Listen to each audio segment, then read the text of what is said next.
¿Qué fue, mi gente? Es John Aquaviva. En esta oportunidad vamos a estar reaccionando a un video que me envía un miembro del canal. Si ustedes todavía no lo son, pueden volverse miembros del canal por solo $2 al mes y tener acceso a contenido exclusivo, programas en vivo solo para miembros, un grupo de Telegram privado, una cantidad de cosas, ¿verdad? Que tan solo $2 al mes les abre las puertas a ello. Entonces, si no lo han hecho todavía, lo pueden hacer ya sea volviéndose miembros en YouTube o en Patreon, el mismo precio en ambos lugares. Y ten en cuenta que $2 les da acceso a todo. Únicamente utilizan los rangos más costosos si verdaderamente les sobra la plata. Ahora, alguien a quien definitivamente no le sobra la plata, por lo menos no ahora, es a una abuelita que aparece en un programa de televisión español que me envía este miembro del canal. Y pues ella tiene algunas experiencias que relatar porque ella tiene 6 apartamentos a 1 hora de Barcelona y los está alquilando entre 350 y 400 euros cada uno. Dice que ha tenido problemas de impago que ha tardado solucionarse 2 años. Y dice que también, y ustedes van a ver las imágenes, le han arruinado los apartamentos. Entonces, escucha las declaraciones de esta abuelita y después vamos a escuchar las declaraciones de un escritor, autor, si no me equivoco, español, Antonio Maestre, que a muchos en la audiencia, especialmente si son de países como Venezuela, les va a generar estrés postraumático. Flashbacks van a tener cuando escuchen lo que tiene que decir Antonio Maestre. Pero primero vamos con lo que tiene que decir la abuelita. Este señor tenía una renta de 1.500 euros, pero claro, cuando voy a hacer el seguro, si no es un 30% del importe de lo que tienen ellos de ingresos, a mí no me lo aceptan el seguro. Entonces yo aseguro. Entonces este seguro te cubre 1 año. Yo, para que viniera el juzgado, para que admitiera trámite, pasó 1 año entero. 1 año entero, ¿eh? Cuando ya se decidieron, vinieron al cabo de 3 meses más, se presentaron. Entonces la compañera de aquella persona que yo le había hecho el contrato, que no estaba ni en el contrato, dijo que era vulnerable. Rosa María, estamos viendo las fotos de cómo quedó ese piso por el que tuvo que llevar a cabo un desahucio. Sí. Lo dejaron un poco destrozado. Me lo dejaron destrozado. Pero voy a decir una cosa. Según el seguro, que yo tenía pagado también por actos vandálicos, me aseguró que había tenido mucha suerte, porque ellos lo que están acudiendo cada día es a unos desahucios que cogen un mazo, rompen todas las paredes y todo esto. Miren, yo muchas veces fui a ver las propiedades que manejaba Sal, ¿verdad? Y yo recuerdo que varias veces fuimos a propiedades que habían sido abandonados por los inquilinos, que se habían ido debiendo 3, 4, 5 o más meses de alquiler.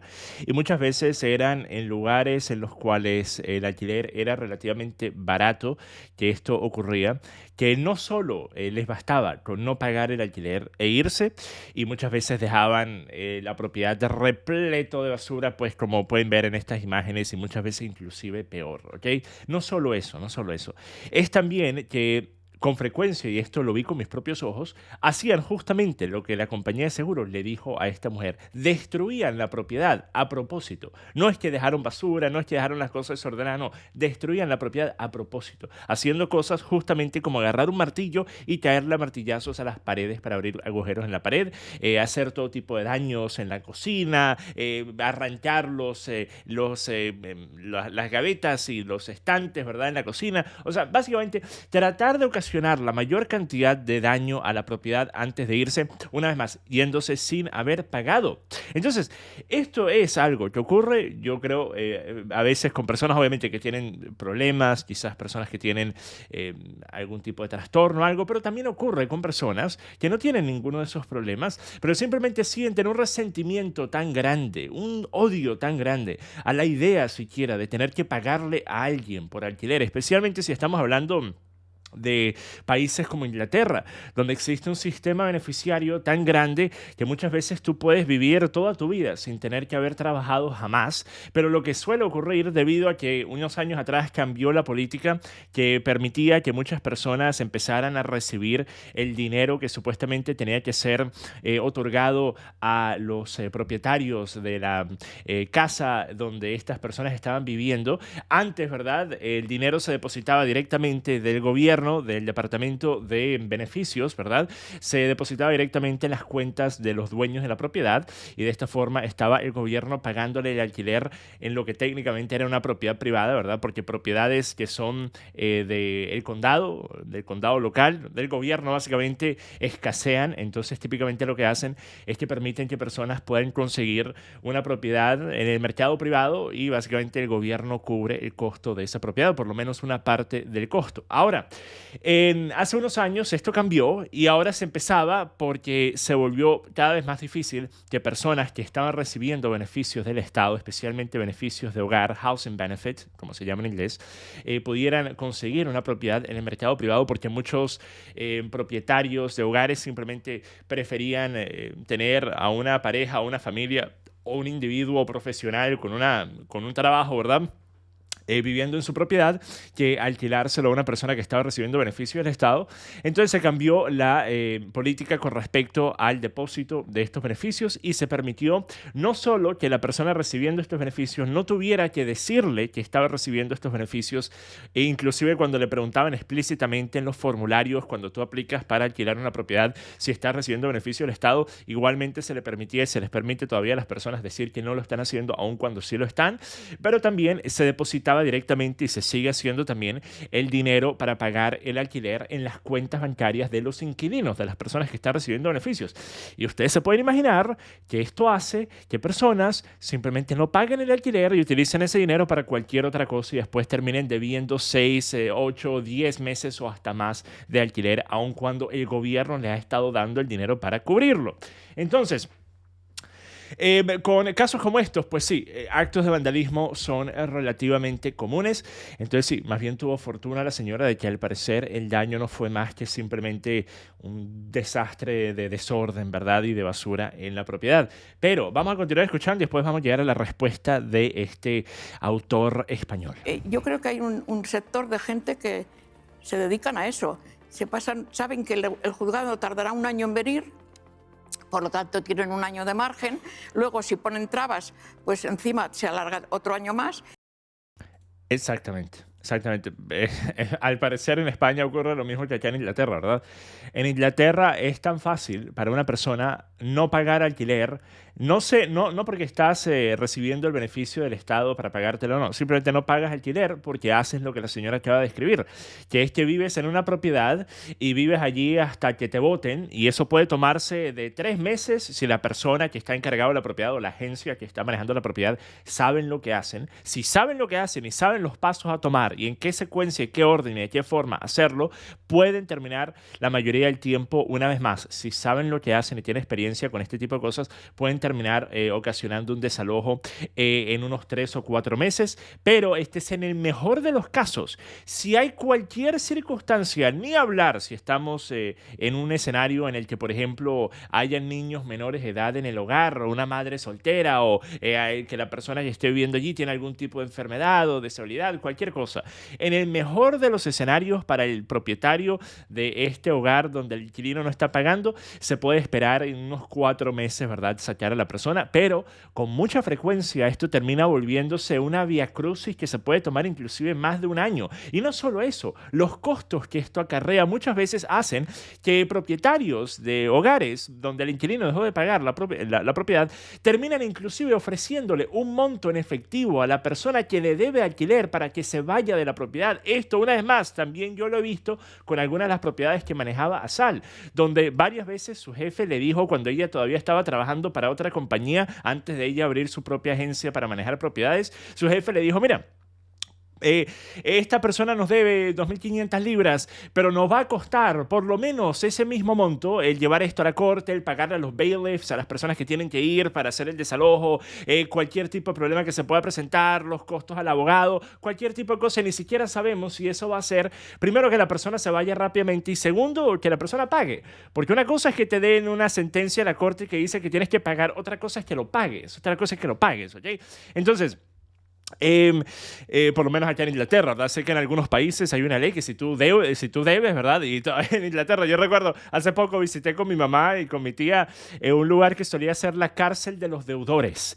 No recuerdo dónde estaba situado, pero una gran cárcel y era una cárcel de los deudores. Entonces, si tú debías más que cierto monto, tú tenías que ir a esa cárcel por cierta cantidad de tiempo y tenías que pagar el monto para poderte ir de la cárcel y tenías que hacer el dinero para pagarlo por medio de trabajar en la cárcel y recibir una miseria de dinero, pero al mismo tiempo también tenías que pagar alquiler y comida a la prisión. Entonces, básicamente, personas podían, por deber el equivalente en la actualidad de $100 en aquella época, podían pasar toda su vida en prisión porque no tenían quien los ayudara dándoles el dinero por fuera de la prisión y no podían hacerlo estando dentro de la misma. Así que una cosa dantesca, obviamente, pero sí, no existe tales penas acá.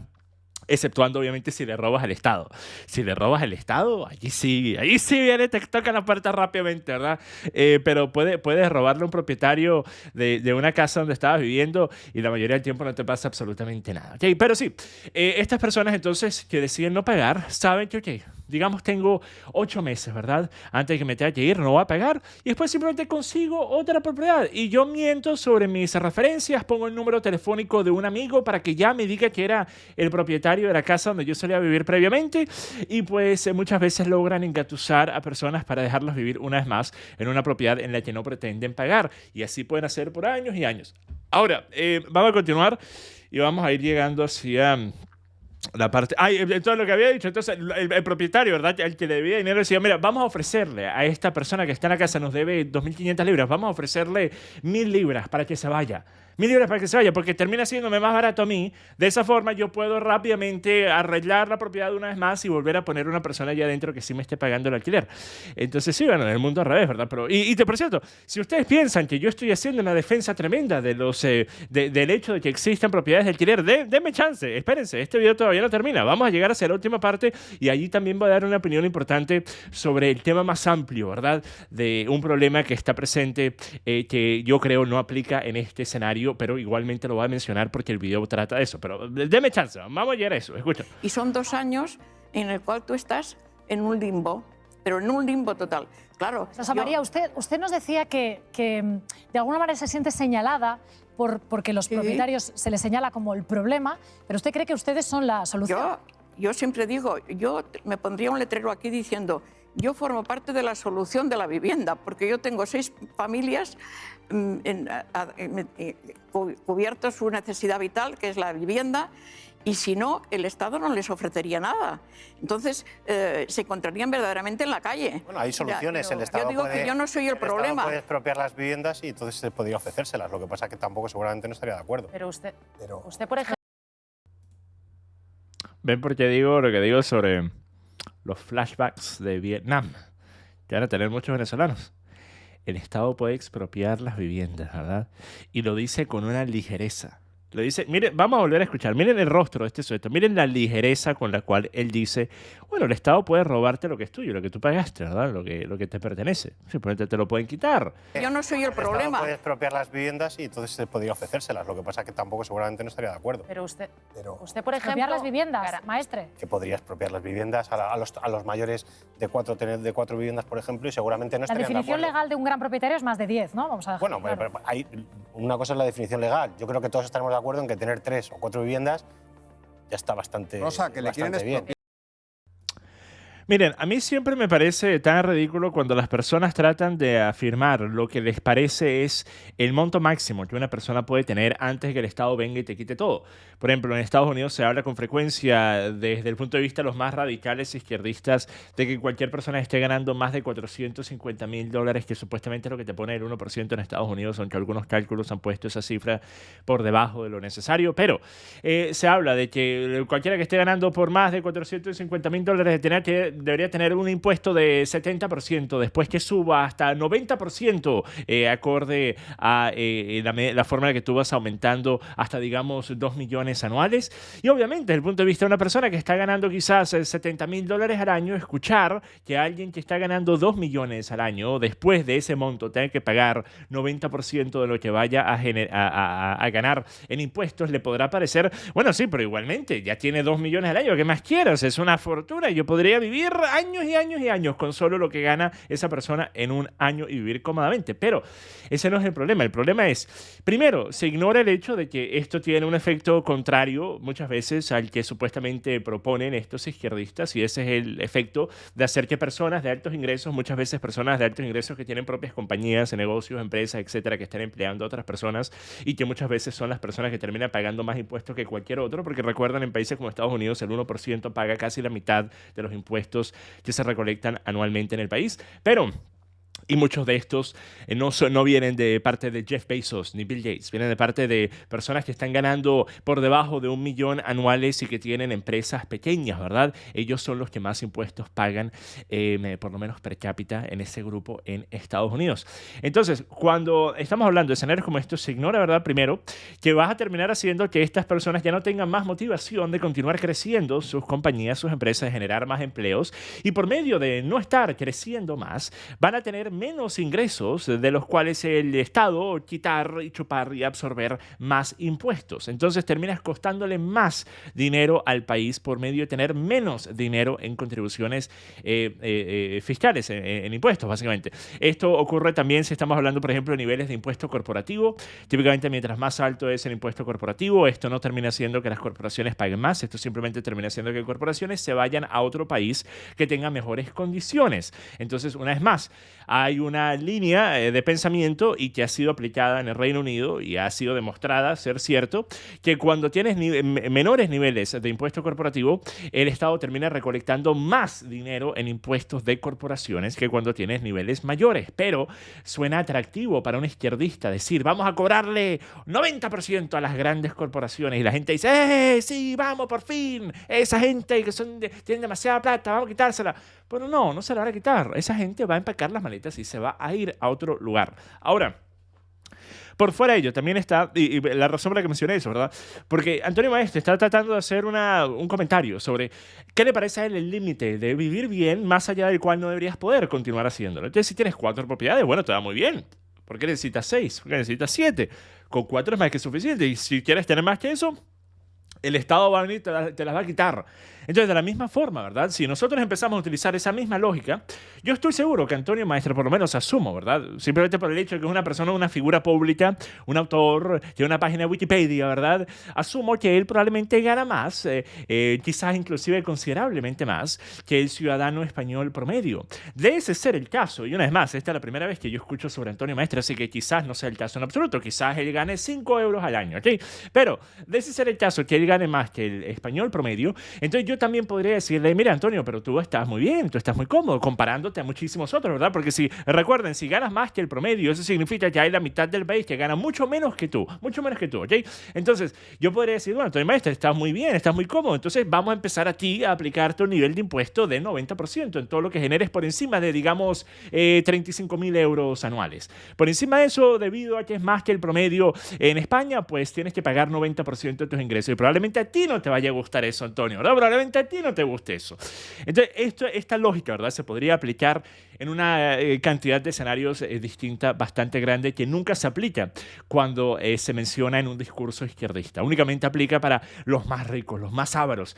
Especialmente ahí, cuando estamos hablando de una ancianita, ¿verdad?, que pareciera tener estos 6 apartamentos y los pareciera estar alquilando en unos precios. Ahora, yo no sé cuántos son los precios de las propiedades en España, ¿verdad? Pero a mí me dicen propiedades a 1 hora de Barcelona. En las fotos no es que parecen ser unos ranchos horribles, parecen ser unos apartamentos normales, ¿verdad?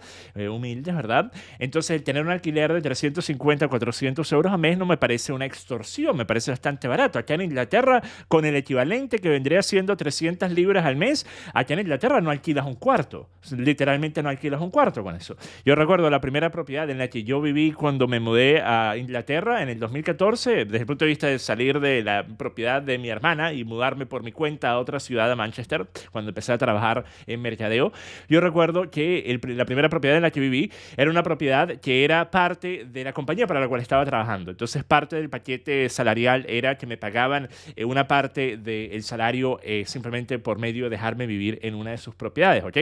Entonces, esta era una propiedad de cuatro cuartos en una zona no muy bonita de Manchester, ¿verdad? Pues yo recuerdo que mi cuarto era el segundo cuarto más pequeño de la propiedad y me costaba, bueno, costaba desde el punto de vista de lo que ellos estaban cobrando, 470 libras al mes. A mí me lo dejaban en 420 porque me daban un descuento. Entonces yo estaba pagando 420 libras al mes por un cuarto en Manchester en el 2014. En 2014. Actualmente 420 libras, una vez más, en Manchester, casi imposible. A menos de que sea una cosa horrible, así un colchón en el piso, no tienes dónde pararte, ¿verdad? Ruedas del colchón y sales de la puerta, estás afuera en la acera de la calle, ¿ok? Entonces, vamos ahora a...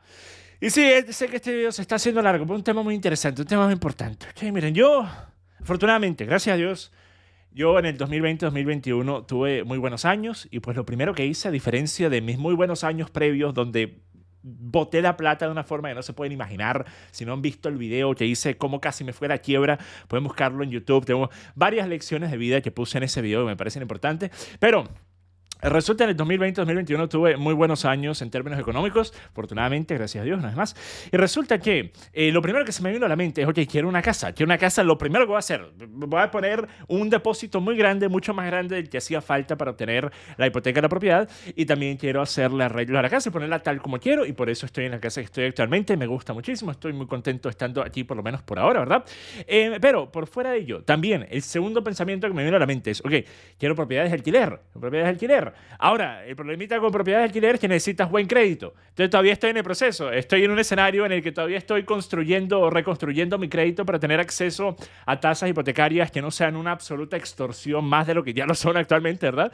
Entonces estoy todavía en ese proceso. Probablemente me falta un año más. Entonces estoy en el escenario, ¿verdad? En el que tengo el depósito listo para 2 propiedades de alquiler fácilmente, pero no puedo obtener una hipoteca ni siquiera para un cuartico, ni siquiera para donde dormía Harry Potter. Donde dormía Harry Potter, no me dan la hipoteca para donde dormía Harry Potter, ¿ok? Entonces estoy todavía, y una vez más, eso es parte del video, cómo casi me fue la quiebra. Si están interesados, véanlo por allí. Todavía estoy pagando esos errores de mi pasado y de mi estupidez juvenil.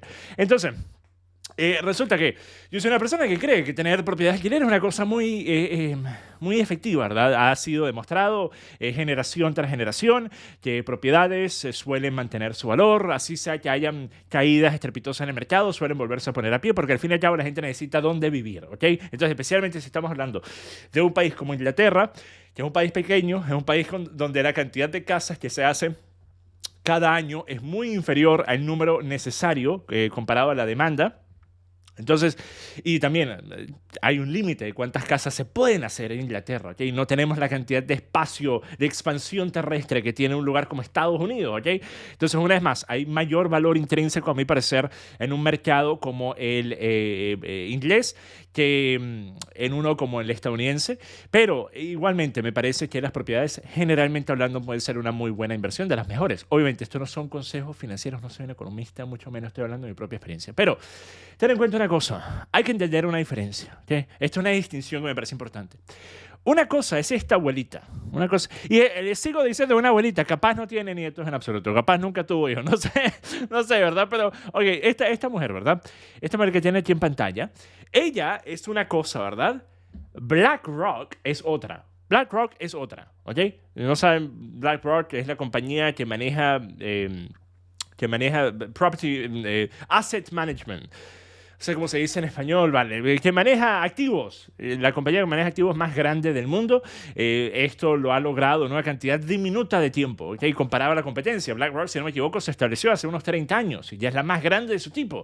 BlackRock también es una compañía que está comprando y comprando y comprando más no poder hogares, especialmente hogares de una sola familia. A diferencia de lo que decían reportes de hace 2 o 3 años que decían, no, claro que nosotros no estamos haciendo eso, empezaron a hacerlo.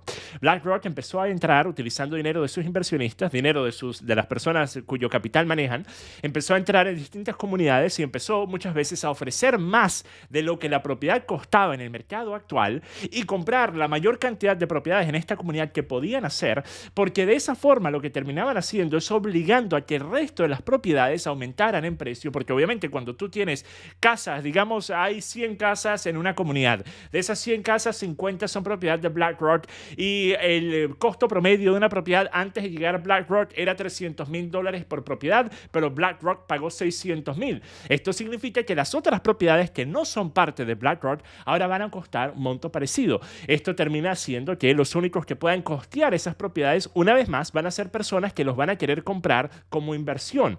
Entonces, esto es algo que ocurre en muchas partes del mundo. Esto es algo que se ha visto también en el mercado de bienes raíces en Inglaterra, especialmente en lugares como Londres, donde inversionistas rusos en épocas de antaño, hasta hace unos pocos años, y en los últimos años han sido principalmente países como los Emiratos Árabes y particularmente China también, han ingresado su capital a Inglaterra con condiciones muy favorables, mucho más favorables que a un ciudadano británico. Les dan las condiciones desde el punto de vista de impuestos que tienen que pagar estos inversionistas, pero compran estas propiedades en mercados de bienes raíces como el londinense, ni siquiera las alquilan, ni siquiera se molestan en alquilarlas muchas veces. Simplemente tienen propiedades, casas que cuestan 1.5, 2 millones de libras abandonadas. Nadie vive en esas propiedades. ¿Por qué? Porque la apuesta de estas personas no es poder ganar unas migajitas con dinero de alquiler, sino simplemente esperar a que el mercado suba. Y una vez que el mercado sube, van a poder hacerse una fortuna si deciden ya sea rehipotecar y sacar el dinero del acuerdo o simplemente venderlas en el nuevo mercado aumentado. Entonces,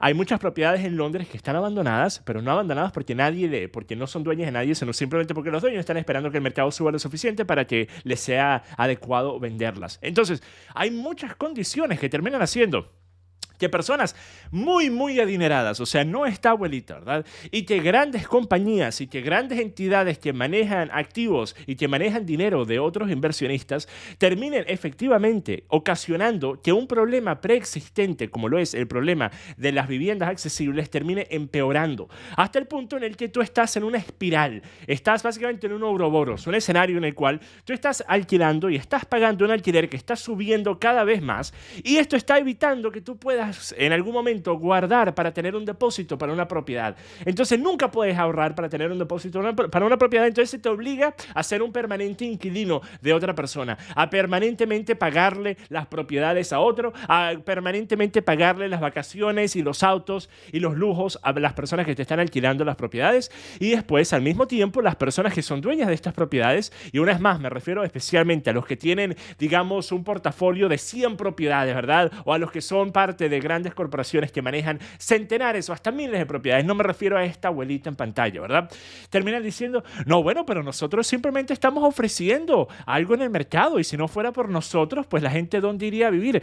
Y el problema es que esto también es cierto, porque miren, si se fuera a hacer, por ejemplo, que nadie tú pudiera tener más de 4 o 5 propiedades, digamos, si tú eres un individuo, digamos, más de 20 propiedades si eres una compañía o una corporación, ¿acaso eso va a hacer, primero, que los bancos quieran prestarle más a una persona que a una persona que está utilizando el dinero para tener una propiedad de alquiler? Pues probablemente no, porque un banco va a considerar que es menos riesgoso prestarle 75% del loan to value, básicamente el monto mínimo típicamente para poder obtener una hipoteca acá en Inglaterra. Si quieres tener una propiedad que vas a alquilar es de 25%, necesitas poner 25% de depósito, mientras que muchas veces si eres una persona que está comprando una propiedad, puedes inclusive conseguir una propiedad o una hipoteca por un monto típicamente bajo, ¿verdad? Un monto máximo típicamente bajo. Típicamente la fórmula son 4.5 veces tu sueldo anual, pero puedes conseguirlo por montos tan bajos de depósito como 5%. Ahora, ustedes me preguntan a mí,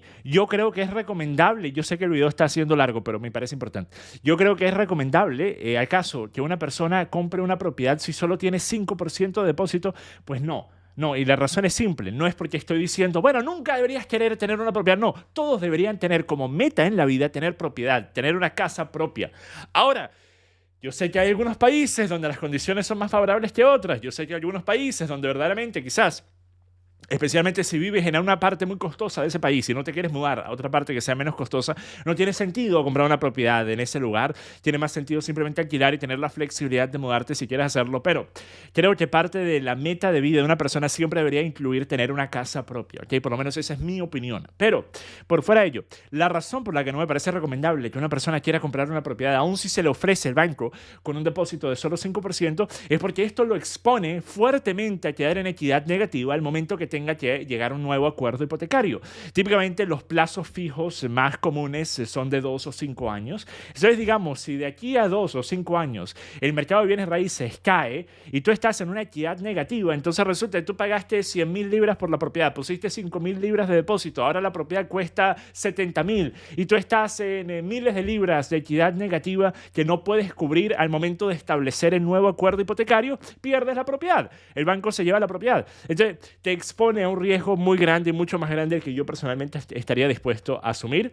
Entonces me parece que lo correcto sería a partir de 10%, e inclusive eso es un poco bajo, pero 10% por lo menos te da cierta flexibilidad, ¿ok? Un rango ciertamente que todavía te expone quizás en una caída grande a quedar en equidad negativa, pero que al mismo tiempo es un colchón de seguridad lo suficientemente, o por lo menos lo justo para no tener que preocuparte demasiado, ¿verdad? Pero ¿acaso un banco va a preferir darle una hipoteca a una persona de 95% o a una persona que va a vivir allí por 95% o a una persona que va a utilizar esa propiedad para generar dinero, generar ingresos de 75%? Pues obviamente un banco va a ir por la opción, primero, de tener una persona que está comprando esa propiedad para ponerla a trabajar, para ponerla a generar dinero, y otra parte, obviamente, la de tener un depósito mucho más grande. Entonces, los bancos también tienen su rol que jugar, pero encima de eso hay que asumir otra cosa. Cuando nosotros vemos que gobierno tras gobierno se ha dado golpes de pecho por supuestamente ayudar a las personas a tener su primer hogar,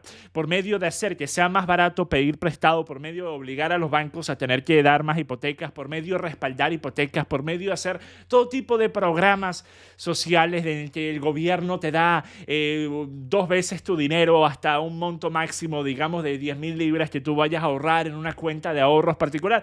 Hay una gran cantidad de opciones distintas que existen en países como Inglaterra, pero muchas veces estas opciones terminan siendo contraproducentes, porque cuando tú permites que personas que quizás de otra forma no hubiesen podido costear tener un depósito para una propiedad, ahora lo puedan hacer, vas a terminar haciendo que más personas entren a un mercado y vas a terminar obviamente obligando a que el costo de algo que de por sí no hay suficiente para suplir la demanda actual antes de estos planes y estos subsidios haberse activado, sea aún menor esa demanda y que el precio sea aún, esa oferta y que el precio sea aún mayor de las propiedades preexistentes. Entonces tienes un problema, ¿verdad? Por un lado le estás abriendo las puertas a más personas de poder acceder a propiedades, por el otro lado no estás haciendo nada para que se construyan más propiedades. Entonces las propiedades que ya hay van a costar mucho más y eso va a terminar siendo negativo no solo para las personas que quieren comprar su primer hogar, sino también para las personas que quieren alquilar uno, porque de la misma forma que suben los costos de las hipotecas, en los niveles de interés